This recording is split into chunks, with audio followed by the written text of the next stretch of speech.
Բարև ձեզ, շարունակում ենք Պետախույզի օրագիրը հաղորդումը։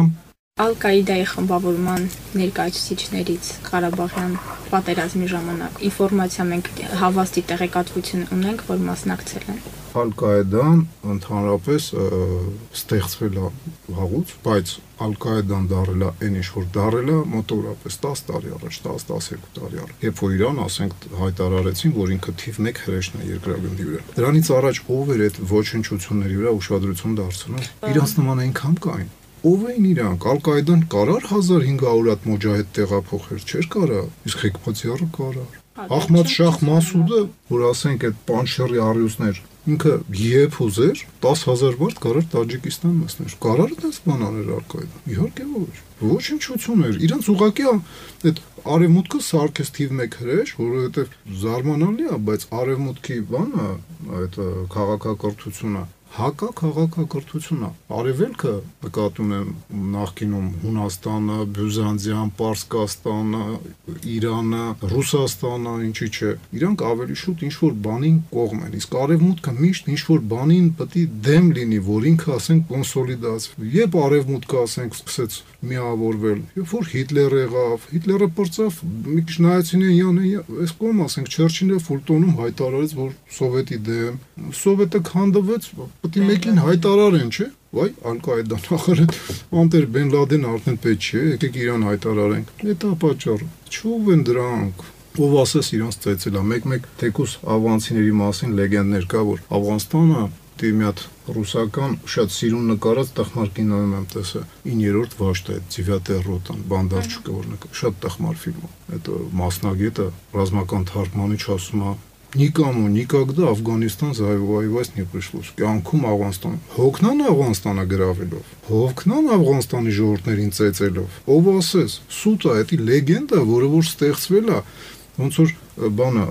երբ ստեղծվեց այդ լեգենդը, Աֆղանստանը երբեք չի գրավել։ Գիտեք, 79 թվականին, 80 թվականին, երբ որ ռուսական սովետական զորքերը մտան ներս։ Դա իդեալոգիչսկի ասենք բաներ, զենքեր, որը օգտագործվեց, չէ՞ որ ասենք այդ սիրուն շորերի կամ մեր աղջիկերքի հետ ժուրնալների հետ սովետ նաև գալիս էր տարբեր ասոկիոսներ, խոսակցություններ, չէ՞ ասենք, նաև գալիս էր օյ զլա հասկացողությունը, որ սովետը չարիք է, Ստալինը չարիք է, աֆղանցիները անպարտելի են, այդ ամեն ինչը մեզ կերցնում էին սովետի նախկին քաղաքացիներին։ Ու այդ կերածը մենք միջև հիմա մարսում ենք, մենք հավատում ենք, որ Աֆղանստան անպարտել է։ Դու հոգնանք իրանց ծեծելով, ու մենք էլ ենք իրանց ծեծել։ Երբ ասես, այն ժամանակ, երբ որ Իրանի կայսրության, ասենք, թագավորության մի մասին, երբ պետք էր մեզի հայկական այրուձին վեկալում, տանում էին ընդդեմ ասես ծեծում, ջարդում, փշուրում, հետ էին գալի մեր հանք։ Իրանք նորմալ ոչ մի բանով չտարբերվող այս ռեգիոնի ժողովրդից են։ Մի քիչ պայտակ միավորվեցին, Իրանի գահը վերցրեցին։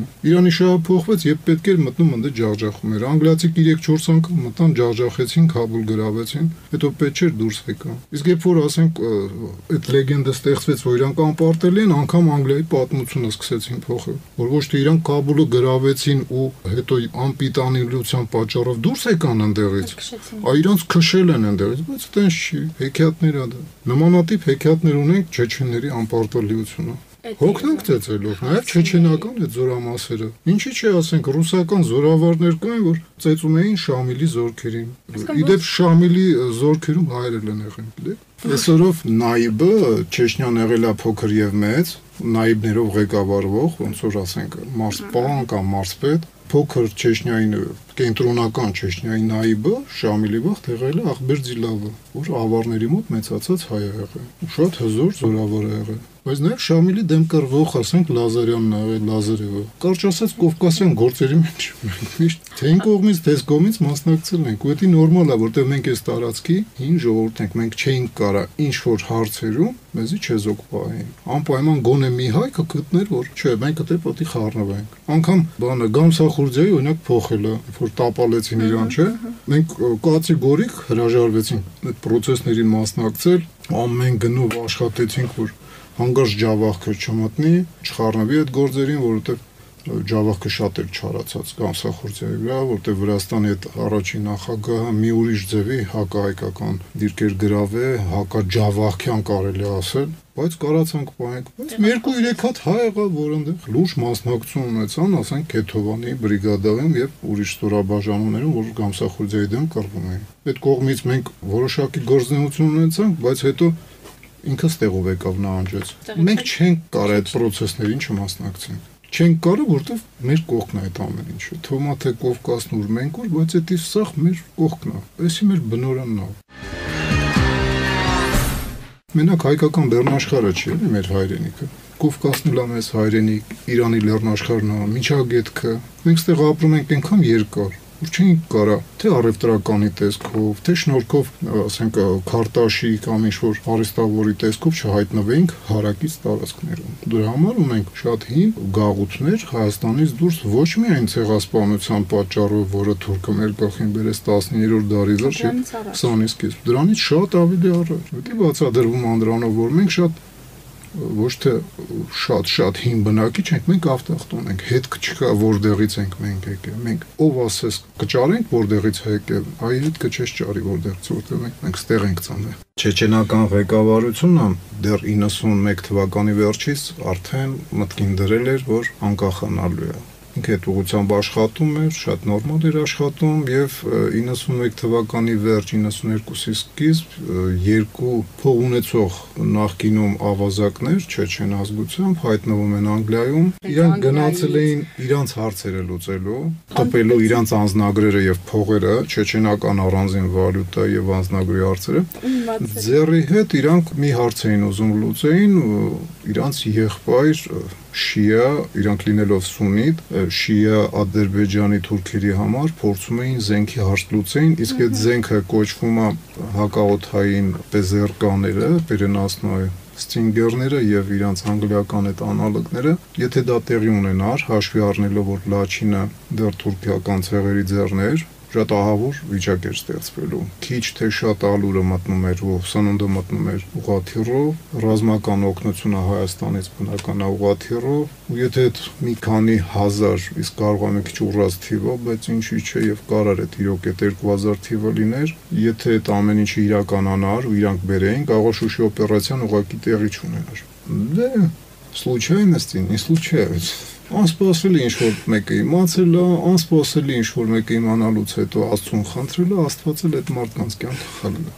Դե ամեն ինչ Աստծո ձեռ։ Ինչի արդյունքում մենք ունեցանք հնարավորություն օդային ապահովությունը Ղարաբաղի շարունակենք եւ դրանից մի քիչ հետո տեղի ունենում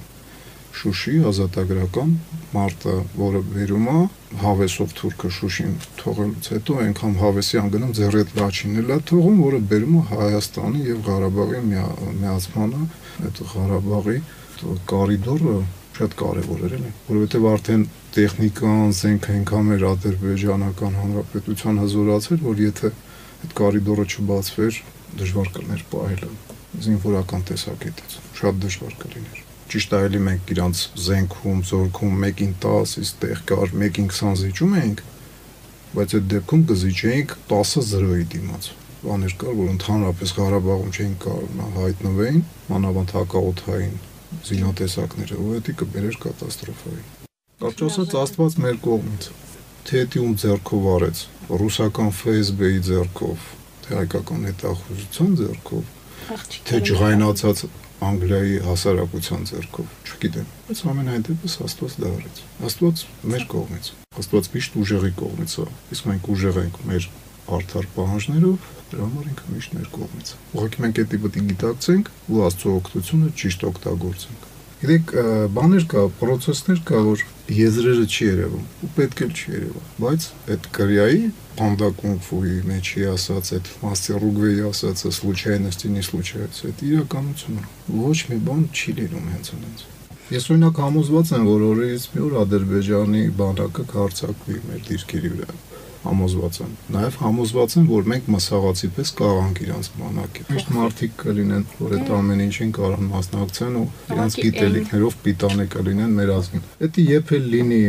կլինի այդ սցենարով, մոտավորապես մենք կաղանք իրանց ու դուրս կգան քրյա ճափերը եւ կստեղծվի ազատ Ավարիստանը, Լեզգիստանը եւ Թալիշստանը։ Ու կեցեն այդ երկրները, որոնք ասենք կգան այդ վաղը, որտեղ դա մեզ հնարավորություն կունենա հյուսիսից adekvat բարևին հարև բառով պատասխանող հարևաններ ունենալ։ Ոչ թե թուրքի նման մենք ասում ենք բարև, ասում է սամդուրակ։ Իրան ասում ես ոնց ես, ասում է դու գիտեք խոջալու ինչ եկա։ Ադեկվատ չեն իրանք էլի։ Իսկ իրանց հարցակումը կբերի մի քանի ամիս, թե մի քանի օր հետո ադեկվատ հարևան ունենալու մեր հյուսիսից։ Միակ տարբերակն է, ուրիշ ձև չկա։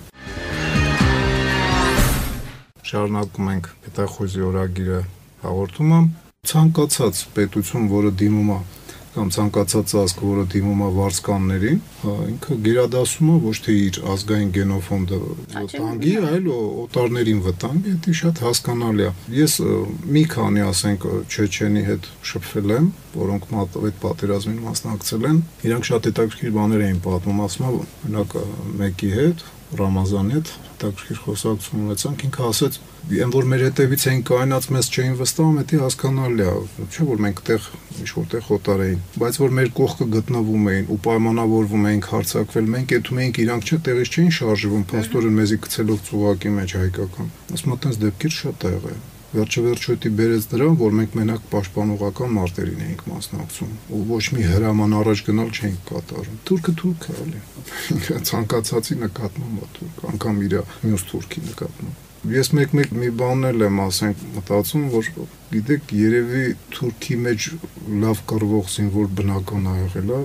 պարկասո տոկոսով քիչ ավելի, քան մեր մոտ, բայց դրանք երևակայում ռենեգատների ժառանգներն են, որ թուրք չեն։ Այդ ցակումով ասենք լեզգի են, ավար, տալիշ, ինչի՞ չէ նաև հայ, դրանք թուրքացած տարբեր ազգերի ներկայացուցիչների ժառանգներն են, որտեղ թուրքը չի կարող լավ կռվող լինել։ Այդ որ լավ կռվող ունեն երևակայ ուրիշ ազգերն են։ Դա չի նշանակում, որ իրանք հիմա չեն պատրաստվում, լավ պատրաստություն չեն տենում, տեսնում են, բայց թուրքը։ Մենակ այն բանը, որ այդ Օսմանյան բանակում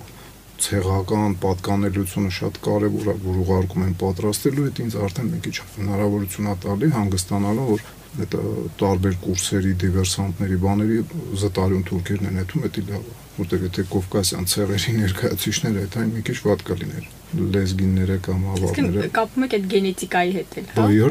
Իհարկե։ Պետք չի մոռանալ, որ ազգային մենտալիտետը վարքյանական չի փոխվում։ Կամ ասենք, չգիտեմ, մեծապատիվ Ստալինը որոշեց Ադրբեջանի ժողովուրդը, դա իր ասելով չի։ Հա, այսինքն օրինակ ես մտածում եմ, որ թեկուզ Ղարաբաղյան պատերազմում իրանք այդքան մարտունակ չեն, որտեղ այստեղ նաև գաղափարի բացակայությունը կար, այսինքն ինչի համար են իրանք կռվում։ Այդ ոգին ոչ թե այսինքն ֆիզիկական ունակությունները արդյոք կարող են իրանք լավ կռվեին թե չէ, եթե պատրաստվեն, այլ այն, որ իրանք համար, այսինքն դա ոնց որ ներդրված բաներ, իրանք 88-ից 90-ից Նոր Ղարաբաղյան հարց, ինչ դա ոնց որ արհեստականորեն ինչ որ ձևով Ադրբեջանի կառավարության կողմից իրանք ժողովրդի մեջ ներդրվեց։ Ես մի քիչ համաձայն չեմ, ինչի հետ։ Մենք երբ որ մեկի մասին կարծիք ենք կազմում, իր լավի, վատի, պահվածքի, մենք մեր հոգեբանությունը, ոնց որ ասած, ոնց շուռ ենք տալի իրանց վրա։ Դա տենց չի։ Ոնց որ շան մասին լինում է, չէ, որ շուն եկավ կծեց, խի կծեց չեմ հասկանում, մենք մտածում ենք, որ շունը պետք է մարդու պես լինի, ինչ որ պատճառ, խոսքի դու շան քրոջը պետք է հայհոյած լինես, որ ինքը գա քեզի կծի կամ տրանսպորտի մեջ շան ոտը պետք է տրորես, բայց որ ինքը իր ինչ որ մոտեցումները պետք է ունենա քեզ կծելու հարցում, մենք դրան չենք ադրադառնում, չենք խորանում։ Մեզ թվում է բոլորը մեր պես են մտածում, բոլորը մեր մենտալիտետն են։ Դա տենց չի, դա տենց չի ընդհանրապես։ Ոչ մի ազգի ներկայությունը, ասենք, այս ռեգիոնում չի բերում դրան, որ մենք բոլորս մի ձևի մտածենք։ Անկամ պետք չի մոռանալ, որ լեռնային գոտու բնակիչ հայը եւ դաշտեցի հայը իրարից որոշակի տարբերություն ունի։ Բայց եթե այդ ամեն ինչը մի քանի 100 տարի ապրող, ասենք, Զանգեզուրում մարդը տարբերվում է դրանից, որ մի քանի 100 տարի Արարատյան դաշտավայրում կամ Շիրակի դաշտավայրում ապրող հայից է տարբերվում, դա մի քանի 1000 տարի քոչվոր ժողովուրդը ինչքան մեզանից կտարբերվի։ Դե իրանք պատմական բեմ են դուրս եկել մոտ 1000-1500 տարի, բայց իրանք երևակայում 3000, 4000 տարի քոչել են ինչ-որ Ալտայի հատվածներում, Սիբիրից այդ տայգայից հարավ, որտեղ իրանք կենտրոնները, արոտավայրեր էին ճարում։ Ու իրանք այդ մի քանի 1000 տարվա մենտալիտետը միանգամից չեն բրախի ու ասեն, չէ, հայ մտածելակերպը ճիշտ է, եկեք հայի պես մտածենք։ Ինչի համար եմ այս ամեն ինչը ասում։ Նայեք, թուրքը երբեք ոչ Ղարաբաղին, ոչ Ադրբեջանի ինչ-որ տարածքին չի նայում որպես իր բնորը։ Ինքը նայում է դա որպես իր կենթանիների արոտավայր։ Անկամ եթե կենթանի չունի, ինքը տենց է մտածում։ Կարող է մի 500 տարի էլ անցնի, 1000 տարի էլ անցնի, սկսի ուրիշ ձև մտածել։ Կարող է այդ process-ը մի քիչ ավելի շուտ տեղի ունենա, որտեղ հիմա սահմանները անենց է քաշած, որ չես կարող այդ սահմանը հատես քո ոչխարների հետևից, սահմանապահ կայացնի, կարող նույնիսկ կրակի ոչխարը ցածկացնի։ Կարող է դա մի քիչ ավելի շուտ տեղի ունենա, բայց ելի մի 200 տարի պետք է, հաշվի առնելով, որ այս 100 տարին այդ process-ը արդեն հետում է։ Թուրքը չի նայում այս տարածքին որպես իր միակ ապրելավայր։ Իր համար սա աշխարհը արոտավայր է։ Եթե սահմանները բացեն ու ինքը վերադառնա իր պապու մասնագիտությանը, թուրքը մի 10,000 հատ ոչխար վերցնի, մի երկու հատ ձի, ցանկալի ապրժևարսկու ձիերից, որ իրանք դիմացք ունեն, կարող է Ֆինլանդիա տանի ավելացնի իր կենթանիները։ Իր համար սահման չկա։ Ցիգանի ինքը մեզի ցիգան անվանում, չգիտեմ դուք հեչ հանդիպել եք տարբեր թուրքերի հետ, ես ինտերնետում մեկ-մեկ ասենք հանդիպում եմ, իրանք ինձ հայերեն են, ես բնականաչել, ոչ թե հայերելու ձև չգիտեմ, գիտեմ չեմ անում, որովհետև պետք չէ իրանց մակարդակին իջնել։ Իրանք մեզ միշտ անվանում են դուք ցիգան եք, ռուսական ֆորպոստ եք եւ այլն, բայց անպայման ցիգան լինելը ասում են։ Իրանց կոմպլեքսը Այո, իրանց մենտալիտետը, իրանց մենտալիտետը ոնց որ մենք ենք անում Թուրքի վրա շուտ տալի, մերը, իրանցը մեր վրա են շուտ տալի։ Իրանք մտածում են, որ մենք իրանց պես քոչվոր ժողովուրդ ենք։ Թե չէ ուրիշ ձև իրանց տեսակետից, թե չէ ոնց կարաս բացադրես հայը Արգենտինայում կամ ասենք Լոս Անջելեսում գտնվելու, որոնք քոչվոր են հայերը։ Իրանք տենց են մտածում։ Նույն ձևով մենք ենք մտածում Թուրքին շնորհելով, ասենք հայկական մտածելակերպ, ինքն էլ մեր մասին նույնն է մտածում։ Ինքը չի կարող հասկանա, որ Ղարաբաղը մեր կյանքի, ասենք, մի կտորն է։ Կապ չունի ես ոչխար ունեմ, թե չունեմ։ Կապ չունի ես ունեմ կենթանի, թե չէ, հողը մշակում եմ, թե չէ, Զանգեզուրը իմն է ու վերջ։ Իրանք էդի չեն կարող հասկանալ, որտեղ իրանց համար սա երկրագունդը իրանցն է։ Իսկ իրանց մարտունակության վերաբերյալ, ասենք, այդտեղից սկսեցինք, չէ՞։ Քոչվոր ժողովուրդների մարտունակությունը շատ լավը կարա լինի։ Երբ որ իրանք թալան են տեսնում, երբ որ ավառը ինչ-որ հնարավորություն են տեսնում, երբ որ իրանք հաղթելու ու թալանելու հնարավորություն են ստանում առանց մեծ կորուստների։ Եթե մեծ կորուստներ, պետք է ասենք ունենան, իրանք չեն հետում այդ կարելի։ Դրանից է գալի իրանց մարտունակությունը, իրանց մարտական ոգին, որ հայը պատրաստ է իրան էլ զոհաբերի, իր ընտանիքն էլ զոհաբերի, հանուն ինչ-որ գաղափարի, ինքը չէ, պատրաստ չի։ Որտեւ իր ընտանիքը ինչի՞ չէ, կարաս տեղ չէ, ապրի, ասենք, այն մյուս հատվածը ապրի։ Ղարաբաղից հիմա բրթել են մի քիչ են ու ոչը փորձում են իրանց համար հարմար պայմաններ ստեղծել, դա մեկը քոչվոր են իրանց համար ամենտեղ հայրենիքը, էլի։ Մենակ Ադրբեջանի Հանրապետությունից մեր փախստականները, որոնք Հայաստանում մնացին, գոնե 10 քառակուսի մետր ունեցան ցանկացածը, չէ։ Իրանց մոտ տենց չի։ Թուրքը, էլի եմ ասում, ինքը ճամբարներով չի կարծում, որ ոչ մի բան չի արել։ Թուրքիայի այդ Մերձ Կասպյան Թուրքիայի, որ չգիտես խի մենք ասենք սխալվելով Ադրբեջան ենք կոչում, իրանց ղեկավարությունը նույն թուրքը չի, կամ թուրքացած քուրդը, ասենք Իլխամը չի, ինքը իրանք թուրքական մենտալիտետ ունեն։ Իրանց կարծիքով իրանք ամեն ինչ արել են, ոնց որ մեր ղեկավարությունը կարծում է, որ ինքը ամեն ինչ արել է, որ փախստականը իրանց դե լավ զգա։ Ուղղակի այդ լագերներում ապրել այդ քոչվոր ցեղի համար շատ նորմալ պայմաններ է։ Որը մի 10 հատ ոչխար տալիս է, ինքը երջանիկ մեռնում է։ Լուրջ եմ ասում, ինքը ամեն ինչ արել է իր կարծիքով։